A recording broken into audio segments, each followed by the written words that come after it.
Download our app today at newwavetkd.com. Hello and welcome to the Martial Perspective. We have a very special episode today. Is April 22nd, 2026, and my guest today is Grandmaster Rob Gerhardt. Now, Grandmaster Gerhardt and I have a really special relationship. We met through AAU. We became very good friends. He actually sent somebody up to Kukiwan to certify us, our school. So we have a very, very close connection with Grandmaster Gerhardt and Budokai Martial Arts Academy. So thank you for being on the show, sir. Yeah, you forgot to mention that you're one of my first World Police and Fire Games judo champion. I feel like I should be interviewing you and asking you about all your stuff as opposed to you interviewing me.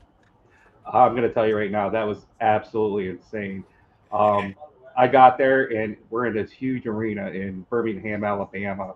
And I'm looking at the names. I don't know any of these names because I wasn't really huge in judo. I've always practiced it, but I wasn't big in it. I didn't know any of the names or the players. And Yep. then to come find out, my teammate on Team USA, he goes, "You know, there's a four Olympians in your division, right?" I'm like, "What?" He's like, "Yeah." Ah, So I beat that's one of awesome. them. So that was good.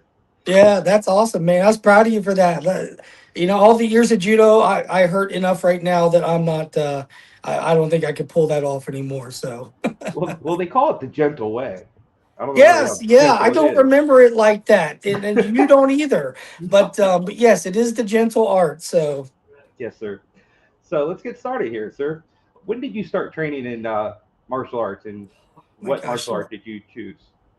you're gonna make me date my age here at this point in time. So, if I remember correctly, when I was like 5 or 6 years old, I think is when my parents first took me to uh, probably a karate slash taekwondo school Mhm. back in, I'm not going to say the years that was, um, but it was a little one in Fairfield, and that's where I grew up, in Fairfield, Ohio. So I was there for a number of years, until, I don't know, maybe my high school days when I started playing some soccer, because I have some amazing. I have the best defender in the women's national soccer league that is now married to my son. So somehow I'm taking credit for that, for the days I played for high school soccer, which is totally not even close to the truth.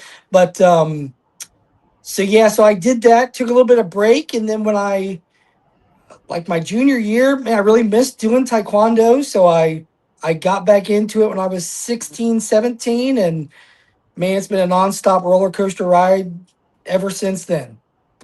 So you started training under Tang Sudo under Grandmaster On, correct? Yeah, so yeah, when I finally got back into it, I was with Roberts Karate, who Hmm. was affiliated with Grandmaster Kyungwon An, who actually had it was An's karate back in the, I don't know, 70s, 80s, probably at that point in time, even maybe a part of the 90s when I was doing it, because we were still doing, we were doing a lot of Muda Kwan, and that was the first time we had transferred over to some of the Pogway forms and some of the WT forms. Hmm. And back then, I loved the sport. I loved to do the fighting and the self defense, and all the other things that we did. But fast forward years and years later, some of the forms that I still remember, I could never find. And when I finally found them, I realized that some of them were like Shotokan karate forms that I was Hmm. doing as black belts.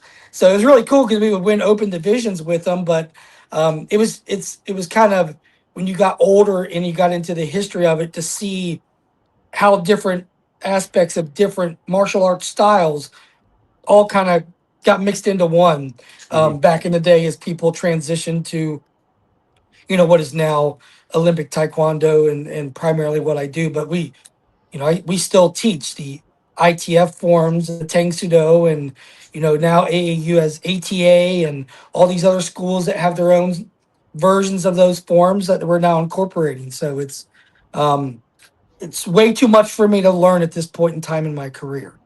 No, I understand. I completely understand. It's a lot. I mean, you're now sitting as the district chair in AAU for the state of Ohio, and that's an incredibly huge responsibility.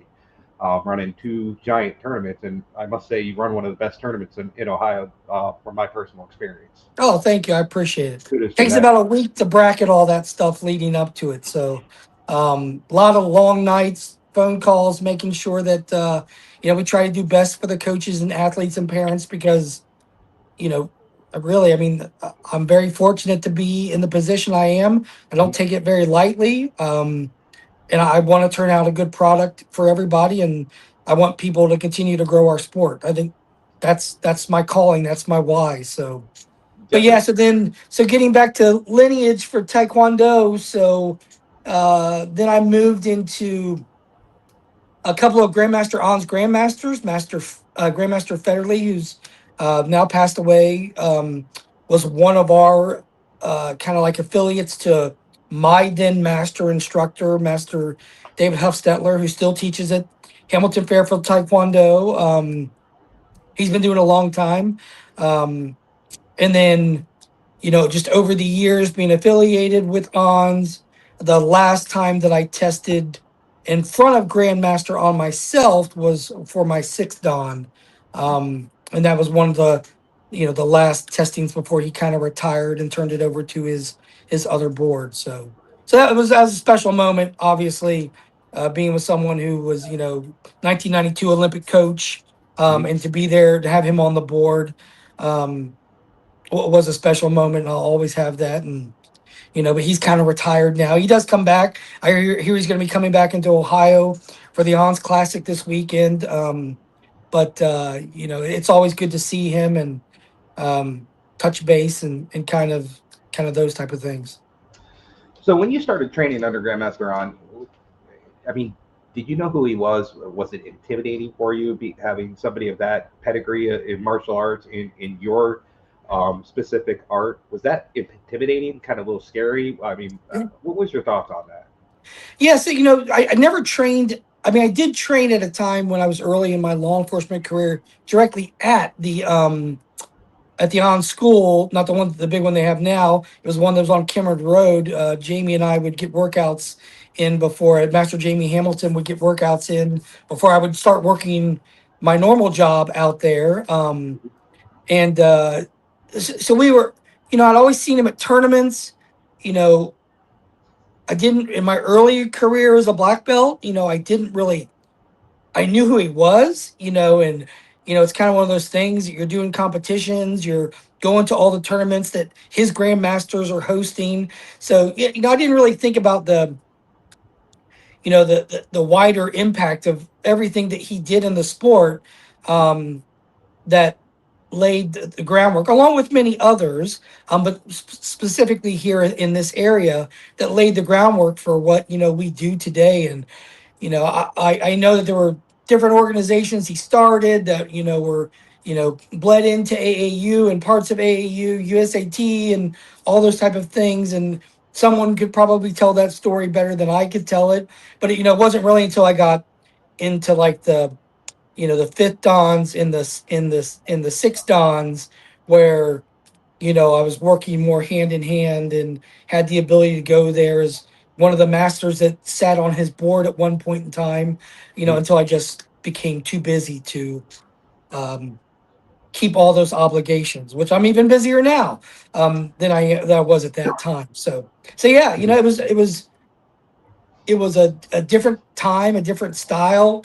A lot of people don't teach like he does anymore. It's just a different generation. But I'm thankful for what he instilled in me, and that he laid that groundwork that we can now continue to carry on those traditions and those legacies and find ways to better grow our sport.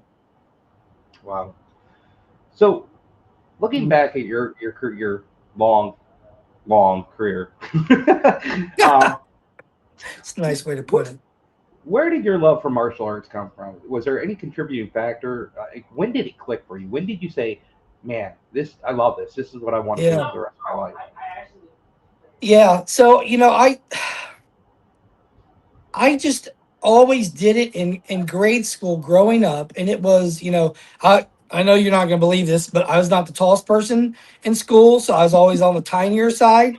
So there was times I got challenged over that, and I was a scrapper Hmm. by nature, and even at my early days in my 20s, doing taekwondo and then flipping over to judo and jujitsu, and just having wrestlers come in from the high school, and we would just, but before we had Gracie Jiu-Jitsu, when we would just do judo, and then, everybody watches what Hoist does on the UFC, and we go, oh, that looks cool. We should start doing that too.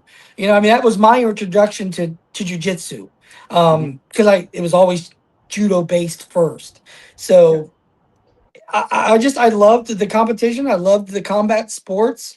Um, I tend to be a little bit competitive, as you already know. So, just stuck with it and had the opportunity Hmm. to do it, to develop some black belts and really meet some great people along the way. And I think that's one of the things, what we do Hmm. is very unique. Even though we're a team, it's not necessarily a team sport, but you form that team atmosphere and you form that family bond, that you get almost kind of like a paramilitary organization, like in law enforcement, where Hmm. we have hierarchy, we have rank, we have respect for one another. Um, we're going to leave it all on the mat for each other to train each other, and so I didn't know I wanted to be in law enforcement at that time. And that, I think, kind of led me into my career, because I was already fighting. And then they're like, hey, like, we'll pay you to fight bad guys. And I was like, oh, okay, that sounds awesome. I'll do that too. So, um, but yeah, so that was kind of, I think, where it clicked for me. Just, it was a natural transition. And I liked the atmosphere of it. I liked the tradition. I like the respect. I like, the teammate and the camaraderie, and it's hard to do something like that when you ask your student to step out there on a world class stage, and it's them against somebody else, and they gotta, you can coach them all you want, but you just prepare them for that point and go, win or lose, we got your back, and you've made it this far, and have fun with it and enjoy the moment. Hmm. So I've interviewed a lot of people. A broad spectrum of martial artists, broad spectrum of tung sudoists. I don't know if that's a word, but we're going to use it. Tung sudoist. So you got some tung sudoists that claim that or not tung sudo, I mean taekwondoists. Um, you got some people claiming that taekwondo's dead.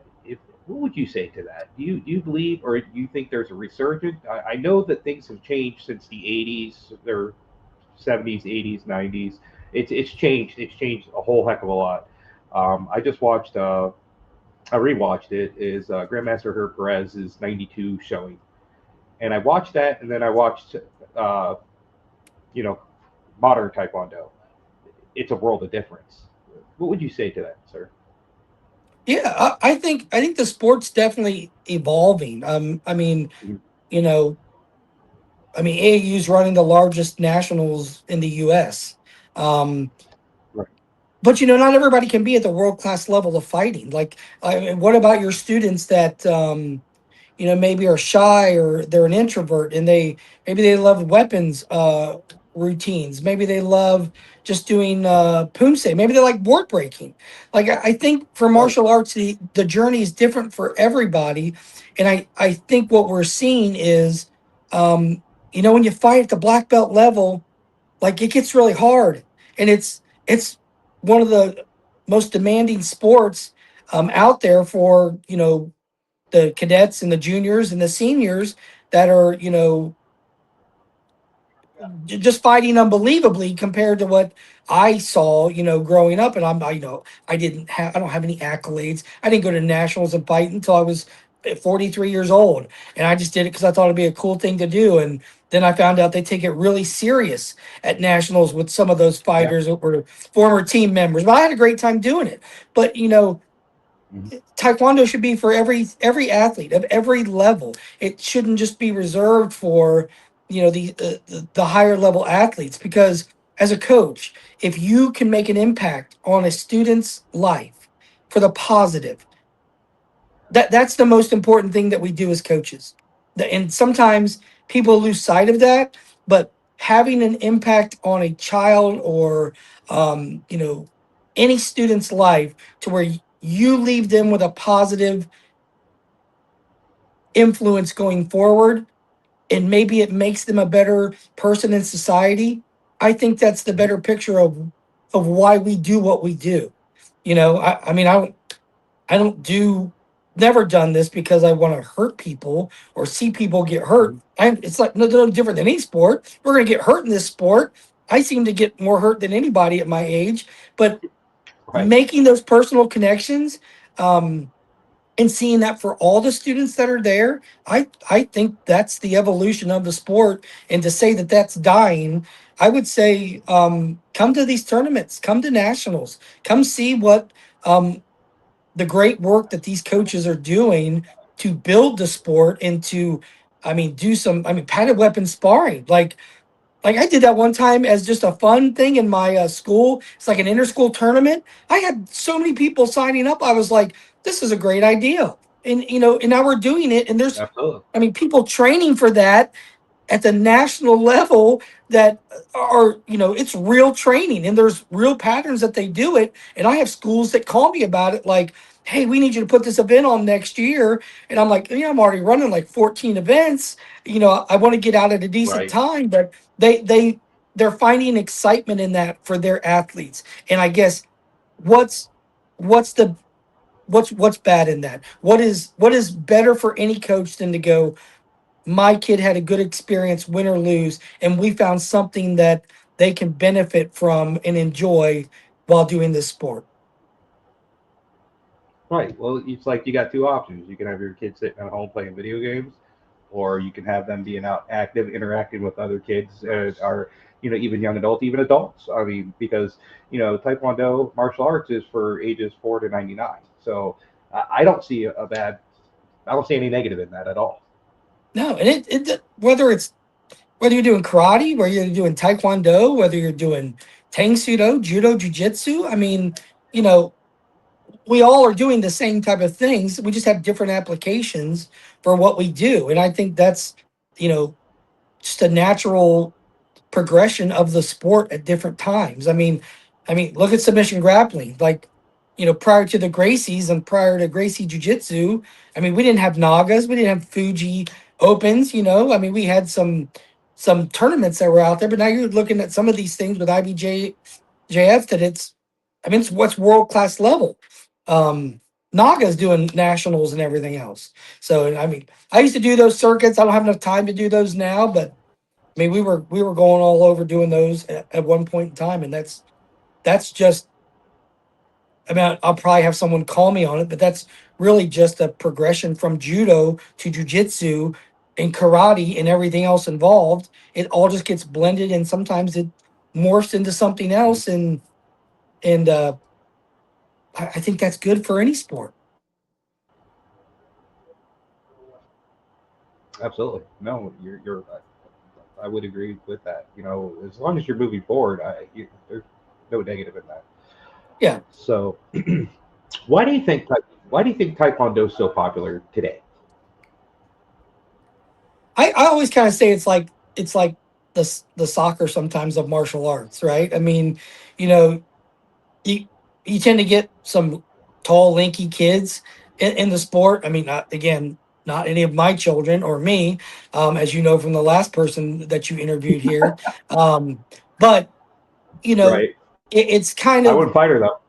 yeah, yeah, no doubt. It's kind of like, you can kick things, right? You can do plyometrics.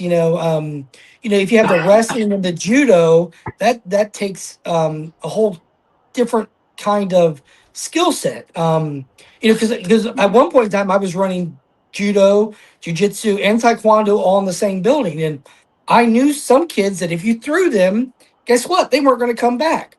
And I knew some kids that you could throw Done. them all day long or choke them out, and they're coming back every single day. So I think that's the part of it is, if you're not someone that is doing the high level fighting, there is something for you in this sport to do. You can do Pumse. You can do higher level competitions for that. You can do weapons. You can do board breaking.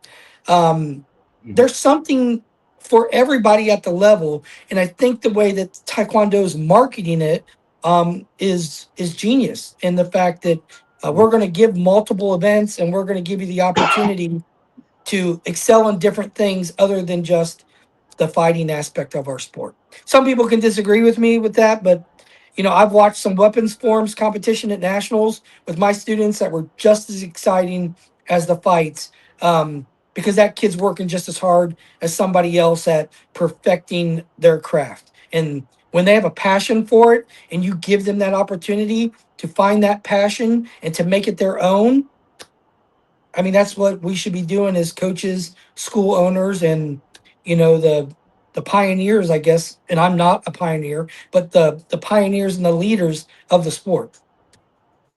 Mhm. No, you're right. So when you go to a tournament, do you find it necessary to network with people? Is that a must for you? Yeah, I mean, I think that's my job as the district sports director is to try. My job is obviously with AAU is to try to grow memberships in the district, to try to get people to that experience of AAU. But I'm here to help schools that maybe they're new coming off the ground, or maybe they're schools that, and I don't by any means claim to be the expert on how to do things. I just know the mistakes that I've made over the years. So if I can help you not make those Mhm. mistakes and be successful, there are plenty of practitioners out there that we can all do this, and we can all do it and be successful at it. Now, if you don't want to be the good coach, or you want to be someone who's negative, and you want to be somebody that wants to, attack other people or whatever it is, well, then guess what? No one, I don't want to be around negative people. I want to be around positive people, whether it's in my personal life, my hobbies, my work, that as well as I do, that you don't want to be around that person that always has something bad to say. So, for me, I want to try and give positive experiences to those coaches, to those athletes, to those parents, because I know that coaches, I mean, it's might be their livelihood. It might be what they do for a Right. living. So they're coming to my tournament, and they have to have a good um, experience, because their parent may not pay them if that's the case. So I'm here to help grow memberships in the district, and I'm here to help schools that want to be a part of something. And even if you don't like me, or you don't like my tournament, you tell me and I will help come run your tournament. Now, I'm booked almost every weekend in the spring going to help other districts with the refereeing, because that's kind of one of the things that I've come in to love, because I've been an athlete, I've been a coach, and now I've done the referee, and I can always tell people, have you done all of them? Because I have. So I've been on every side, so I can see every angle of that to try to come up with a solution to whatever that problem is that's at a tournament, or whatever the case may be. So Right. I think that's what we should be doing. I think that's what I'm in this position for. If someone comes along and they want to do it better than that, then so be it. This is something that Mhm. I take a lot of honor and pride in the fact that I serve in this capacity. Um, and I want to treat people in my capacity how I would want to be treated if I was talking to somebody else. And sometimes people lose sight of that. Sometimes I might lose sight of that, but I would tell any of my staff that if that's the case, they have full ability to tell me, and I need to get zeroed back in on what is important, which is growing our sport and growing this family that we have. Well put, sir. One of you as the AAU district chair for Ohio. One of the things that I love AAU has transitioned to is safe sport. protecting our athletes, protecting our kids. I think that is absolutely phenomenal. I think every organization in martial arts should be doing that. I think it's our duty to protect the young ones. We don't prey on our students. We don't defraud our students. We don't steer them down the wrong path or anything like that. What I do have a problem with, at least here in the state of Ohio, is there is no checks and balances. If you want to open a school, I mean, there's no criminal history background checks or anything like that. Any Tom, Dick, and Harry can open a school. I'm an advocate for, you know, you're running you're running a school where you have anywhere from 4 to 99-year-olds in your school. Um, do you see any path forward for at least Ohio? I don't know how other states do it, but at least for Ohio, through either the Better Business Bureau or any type of employment with the state of Ohio, that they should be regulating who can operate a school and who cannot operate a school? Yeah, no, that's a great question. I think you're talking about what might be quite possibly a bigger problem, one that would require some type of state legislation. But what I would tell parents is I would Hmm. say ask the questions, right? I mean, your coaches that you have, are they sanctioned in a national governing body, whether it's AAU or USAT? All of my coaches every single year, they're getting background checks. Like it's a part of that Hmm. process. So whether and I'm not faulting, not saying that someone that didn't go through that might be the best coach in the world, but it's not very expensive to be a part of one of these organizations where you can give parents some type of assurance that, hey, I've at least completed this part of the background check. But that also doesn't mean that that coach can't do something wrong. Like we've seen that. Um, you've got to know, you've got to report. It's what's required, and let the investigation play out. I've had to do it before, and I'll do it again. I'm sure at some point in time, whether with my organization or if I get wind of another one.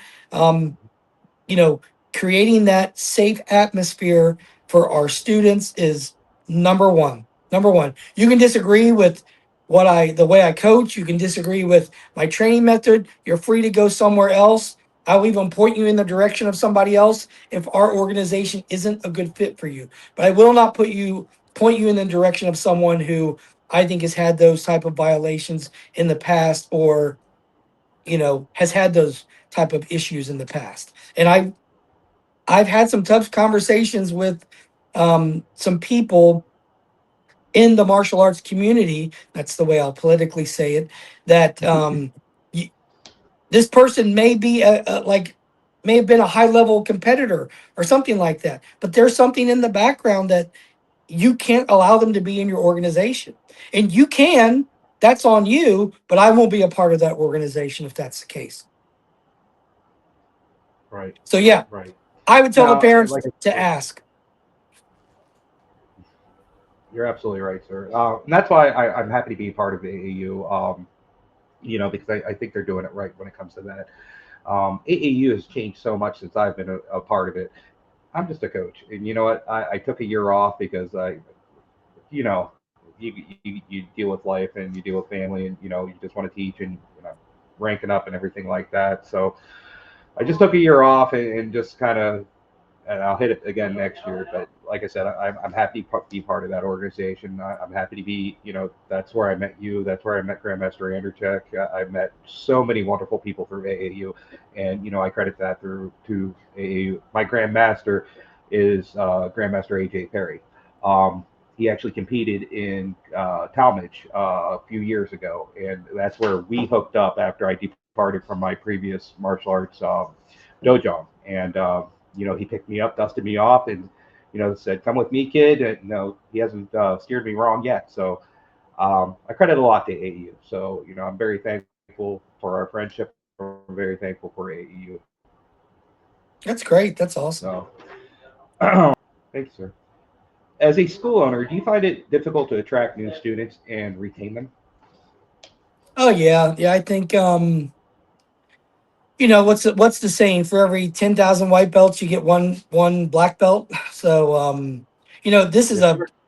this is a very saturated market that down here in Cincinnati where we are, and even though we're a metro area, you know, there's a lot of different styles, a lot of different schools.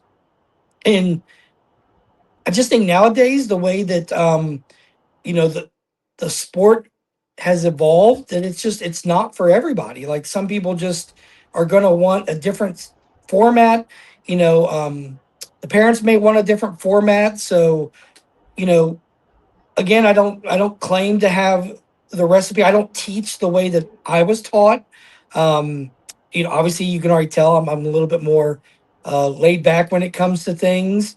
That's just my personality type. It's not going to change at this point in time. I have told my kids who fell in love, because you know I always did judo and jiu-jitsu. That's where my kids started. And then my kids did not like judo and jiu-jitsu, and they loved taekwondo. And you know, the fact that I could do this with my family is the greatest gift I've ever gotten with martial arts. But I told them, I'm like, you know, I've made my journey. I've done my path. This is your journey. You know, if you guys want to do taekwondo, then do taekwondo. If you want to do judo, do that. If you want to do jiu-jitsu, but you have to love what you do, and have that passion and that fire for it. So, um, and I tell them, teach the way that you think is the right way. I'll always be here to give advice, but I mean, how can they ever be creative in what they do and grow as a martial arts instructor if I'm just telling them exactly how it's going to be? Um, I don't think I would learn that way, you know, from people. Any of the great coaches or leaders I've had in my life, and again, I'm not saying that I am. I'm just saying that I think when good leaders allow you to be creative and support you, even if you make a mistake, that that is the lesson that carries on in so many different aspects of your life. So I got really long winded on there, and I probably, because of all my judo throws and head kicks, I've forgotten the question. But you know, they come and go, and for a variety of different reasons. You know, we've had pretty good success, but I put that success for all of our students in the fact that um, I have you know, my daughter out teaching. My son was out teaching before then. I have great instructors that, had I not opened up these buildings and invested time, money, and resources in it, they would have never had the chance to become masters or instructors or coaches out there on the floor. They would have never done it on their own. So I'm trying to help create that next generation and give them the opportunity for those in the pipeline that someday they run their own school. To me, that I think that's the greatest gift. You don't have to run one of my schools, but if you run your own school and you pass all that knowledge down and you continue to give back to your students, that is what I think is what I'm supposed to be here doing. And that's how you grow the sport. Maybe I don't have all the students. Maybe someday they do it better than me, I hope. And they have a ton of students. I think that's what I should be helping them do. Mhm. Well, I mean, you took a huge leap of faith. You're in law enforcement full time. This Taekwondo wasn't your full time job. It's your love, but you took a huge leap of faith because you opened a school, and then you took a bigger leap of faith, and so kudos to that. But my question to you now is, how do you balance your time being a father, a husband, a chief of police, a school owner, another school owner, and whatever else other AAU chair, any other positions that you currently hold? How do you balance your time, sir? Yeah, so one, I have no time, and two, I got really great people that believe in the mission and sacrifice more than I do. I mean, I can't do this without the support staff that I have, without the athletes that we have, without the parents that are willing to volunteer, without the other schools that come in to help. You know, the other schools that will bring in equipment to make these things go. There's no way. There's no way. You cannot do it by yourself. And for those that do it by themselves, I'd say you're missing out on relationship with some really great people. And you know, could be any variety of reasons, but I believe in, the mission, and to focus on the mission, and to be positive about that, even when times get hard. Um, but it's not me. It's not me. I just have ideas, and I just have really great people around me that carry out those ideas and keep me grounded when they're like, "You can't do that. You don't have enough time to do that," or "Hey, we can't do that. We're way too busy." And got a great family that supports me in it. I mean, you know, my wife is my boss, and she's really the head of everything she's really the chief, and she's really the CEO here. She's really the head coach, everything else, because I run it all by her. And she is always realistic and saying, why would you do that? That's a dumb idea. And you need somebody in your life to be able to do that, to make you successful. So uh, by no means I'm not the $1 million guy that does it. And I don't want to be. I want to be the guy that helped people at the end of the day, treated people right, and did right for others as a servant leader. I think that's what's important. It's not about the $1 million. Yes, sir. No, you're well. And I got to give a shout out to Master RJ, Master Emma, Master Hamlin, and Master and Mrs. Gerhardt. They're fantastic people. They're the type of people who would give the shirt off their back, and I know them all. Utmost respect for them. So you do truly have a great inner circle working with you. Thank you, sir. Appreciate that. How do you tailor your instruction for different body types and ages and learning styles? Yeah, that's a great one. So I'll tell you the secret that I always tell people when they come in here, because they'll come in and watch, maybe a kids class before the adult class, or they'll see some of my high level judo or jujitsu guys rolling, or when I was out there rolling, and they're like, "There's no way I'm gonna go out there and do that." And I tell everybody, like, this is at your own pace. This is at your ability, um, because I want you to train and I want you to enjoy this experience. We're gonna get hurt, right? We don't want you to get hurt, but those things are gonna happen in this sport, in any sport that you do. But if we can minimize those, because it's okay, where when I was growing up, like, you did whatever was told, like, that's it. But I will have parents that come out here, and I'm like, they can't do a 360 720 spin hook like their kids doing on the bag. But if they're going to come out and take a family class with their child, that's the greatest gift, like I said, that I've been ever given in doing this martial arts journey, is to be able to do it with my family. So I'm just upfront with people that I'm like, hey, this is a school where your limitations better than I do, and it's okay to not do something. It's okay to modify it. And I've taught that with my instructors.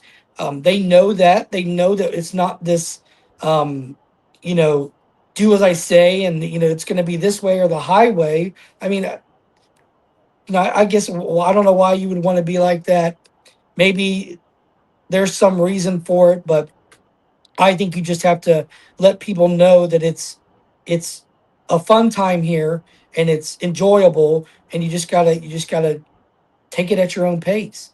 Like, do it to stay healthy, do it for your body, do it for your mind, do it to relieve stress. All the other things in life that are the negatives. When we come here, it should be the positive for everyone, so that they go away feeling better, they're healthier, their mind is better, and we're giving them something that makes their lives better.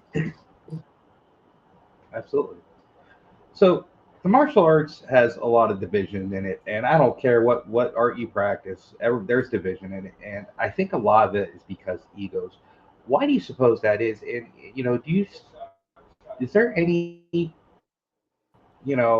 suggestions that you can offer to people to further bring people together? Because martial arts should be about family. It should be about mutual respect. It should be me, I. It should be we. You have any thoughts on that, sir? I think if I had the answer to that question, I would probably write the New York Times bestseller, for some of those things. And I guess it really just goes back to what I've tried to do my entire life as being someone who wants to serve others, obviously in the jobs that I do. I never did this Mhm. ever as a business. I did it to help other people in all the schools until I went out on my own in 2014. Um, Mhm. I just did it for other people, just because I love doing it and I love to give back. So, you know, treating others how you would like to be treated is what I think is important. And I know that there are business decisions that go on, and sometimes those things aren't, always the nicest things. But I think a lot of times people lose sight of that for a number of reasons, and you know they have the reasons why they do, and I try to have my reasons why I don't let my ego get too big or get. I mean, I don't take myself very seriously, as you already know if you've been around me No. at a tournament or talked to me at a tournament, or just had general conversations with me. I, I take very Mhm. serious the role that I have and the responsibilities I have, but you know I'm not better than anyone else.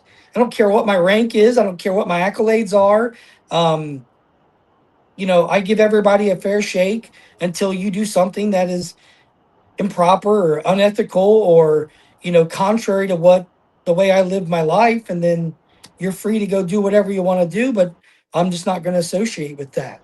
I want to treat people the way that I would want to be treated. It's not always easy. Sometimes in our jobs is being at the top and being lone. It's lonely at the top. You know that. Sometimes you have to make some decisions that are Very. not Yeah. that it's not going to make somebody happy, but it's either the right decision for you, the organization, or for them if they have to go and be somewhere else. And that's okay. Um, but no matter what, you try to send them off, at least knowing that if I have to cut ties with you, I wish you the best in whatever endeavor it is you're going to go down next. Well stated, sir. What is the biggest lesson you have learned from your master or grandmaster, personally? Ugh. Oh, see, Taekwondo, don't block with my face. I say that all the time here. Um, you know, they made stickers of it. I think one of my parents, they made the sticker of the quote that it says, "Don't block with your face today." That's my quote for them, and they had some of the stickers made. But y- you know, I think just in general with the masters that I've had is that you know is to put in the work, to work hard for the organization, work hard for your students, work hard for the coaches, the parents, the athletes.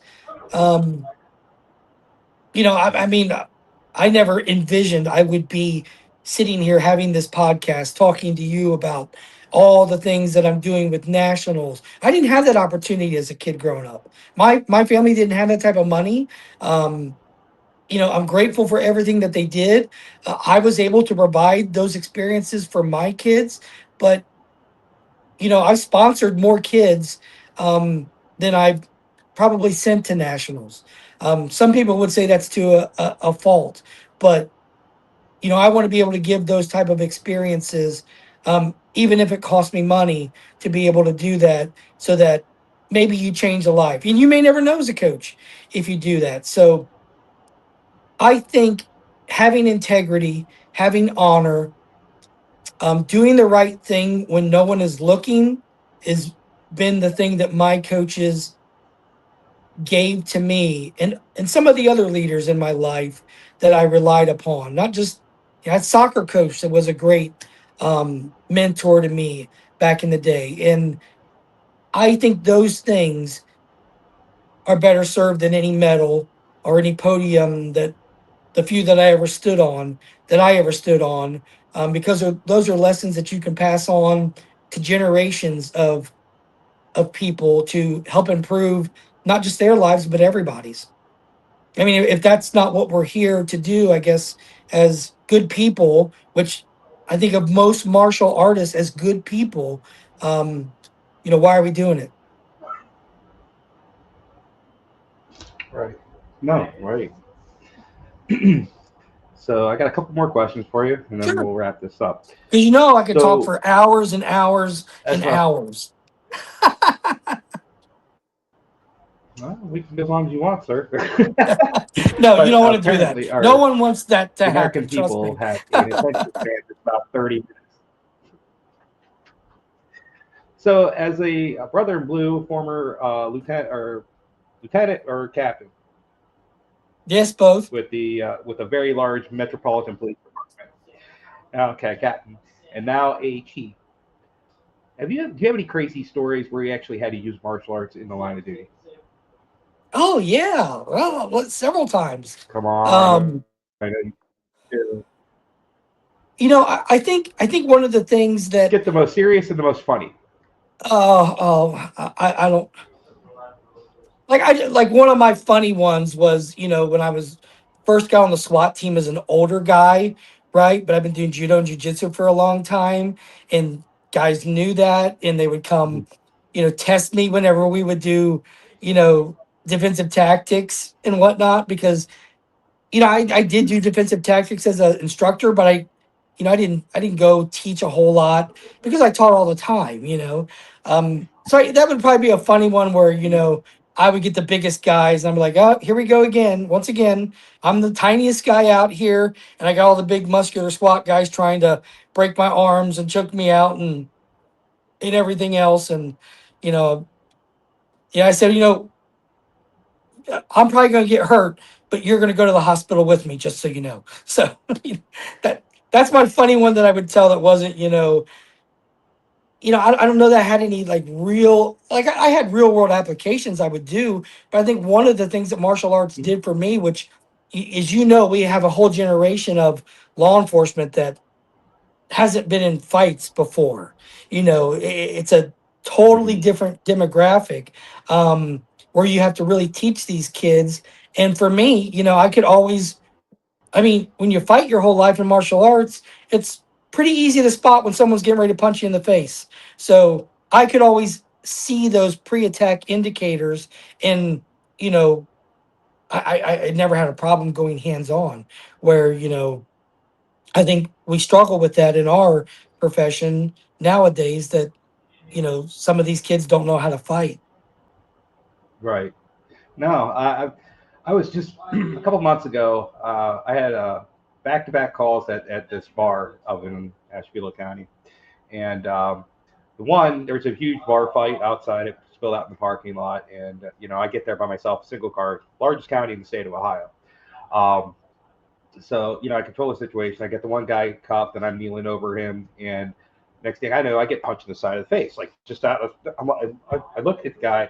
I said, "You just hit me," and his eyes got his silver dollars, and he scurries away and jumps in the van. Well, I can't leave who I have, so another officer. I said, "He's in the car." Well, the officer goes there, and there's a big dog in the car. So, but that taught me self control. I use self control there because I want to do a lot more than just look at him and yell at him. But Sure. One of the funny ones Master Bresser would probably tell was when we were young in our careers working together, and I had some drunk lady at a bar rip my badge off, who was trying to fight me. And, obviously I was being very restrainful, but everyone else was just watching me fight this girl because they thought it was funny.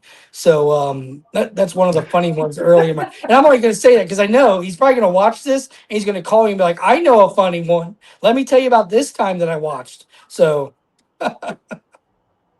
well, I'll have him on, and he can tell me all your secrets. yeah, yeah, I'm gonna block that one. I'm gonna tell you. So uh, the very next day after that, I got punched in the side of the face. I go back and there's a disorderly guy, and we end up cuffing him because he was refusing to leave, and I was taken to jail for disorderly conduct and spitting and doing stuff. So we get outside, and there's like 4 steps leading to the parking lot. So this Yahoo decides to throw himself down the stairs. Well, he's in my custody. He's my responsibility.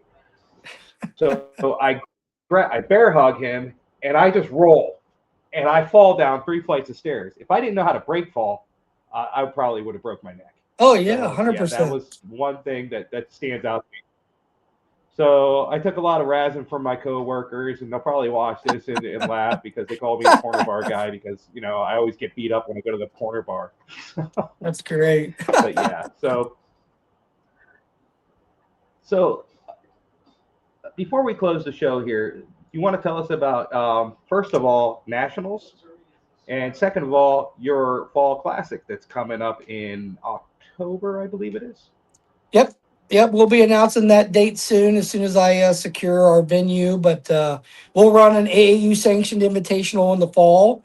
And during that one last year, we gave out 100 free memberships for AAU athletes that signed up in early registration. My goal is to increase that amount next year through as a part of our scholarship program. Because again, we want people to enjoy the AAU experience. Our region, Lord, after mine, I don't.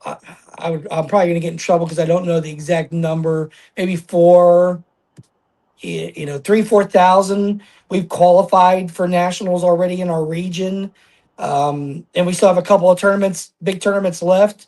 With Indiana coming up, a regional in Michigan. We have Kentucky coming up. I'll be at that one helping out Master Alexa Hodge for the first time, doing her qualifier in Northern Kentucky. So we just did Illinois. I was out there, Iowa. We've got some other states that are doing it, but we've still got quite a few qualifiers coming up. So I would anticipate this is going to be one of our biggest nationals ever, which is great. I love it. But as a referee, I'm going to be so sore after the week. It's going to take me a while to recover. But man, I love it. I love being in that capacity, and I turned over the coaching to Master Emma and her crew. And I like this transition and being there and, getting it right for the coaches, athletes, and everybody else. So I'm looking forward to it. Wow. It's going to be a great nationals. And it's going to be amazing. People, if you haven't experienced it, just from when I took my first team of like um, 3 or 4, maybe my first year, to being like a 5-time top 20 school, like the numbers just keep growing for the schools that are coming there. So very, very blessed to be a part of this organization. Very honored to be able to go and do these things with our students, our coaches, and the coaches and schools all around the region, and just really have some good times with some great people. Outstanding. And the very last thing, there is something. Well, it's not new, but it's resurrected like a phoenix. AAU judo. What's going on Yes. with AAU judo? Yes, Grandmaster Scott Schwab is going to be the Ohio District Sports Chair for that. You know, uh, I think I've been thrown by him before a couple times, especially doing keto and everything else. He Mhm. stepped up. He's going to be running. So he just did a referee seminar, which I know right now. I'm just going to tell you, I'm going to be refereeing judo, and I'm going to go Kalyo, and I'm gonna start talking in Korean because I did it like 3 times at the seminar because it's been so long since I was doing mates and everything else for the judo aspect of it. So yeah, it was quite funny actually. But he stepped up. He certified about 20 referees. So Sunday, May the 3rd, I believe it is, whatever that weekend is, he's going to put on a very small district championship just to have one before nationals. But we got a lot of submission grappling schools in this area. We've got a lot of judo players in Ohio and surrounding states, and we have the ability. I mean, you're gonna get athlete insurance. You're gonna be able to go to a nationals. It's gonna be the days before Taekwondo this year. So I would like to see some of these judo schools step up, see what AAU is about, visit that experience, because I think the sky's the limit with him doing that. And he's got a passion for it, and I'm here to help him, even though it's not my district sport. I'm going to help him out any way that I can, and growing the sport, growing memberships, and sending as many people to nationals as we can. Outstanding. I'm looking forward to that. As I may not get there May 3rd, I still got a lot of stuff going on. But Sure. I am looking forward to that. I'm looking forward to rejoining AAU Taekwondo and AAU Judo here in the near Absolutely. future. You got a national I want to championship thank. to win for us out of judo. Let's go. I mean, I I can promoted you. try. You're going to get out there and do great. I can feel it. Uh, I hope so, sir. I want to thank you for being on the show. I want to thank you for your candid answers and opening yourself up. It's not always easy to be interviewed, especially when you don't know the questions. So Sure. my heartfelt thank you to you, sir. And let's do it again in 6 months and see where we're at and see what's going on with the Gerhardt clan and the Budokai American Academy of Martial Arts, or not American Academy of Martial Arts.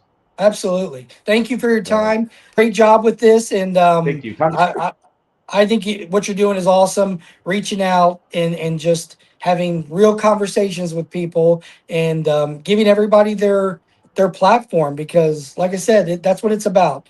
We all need to share.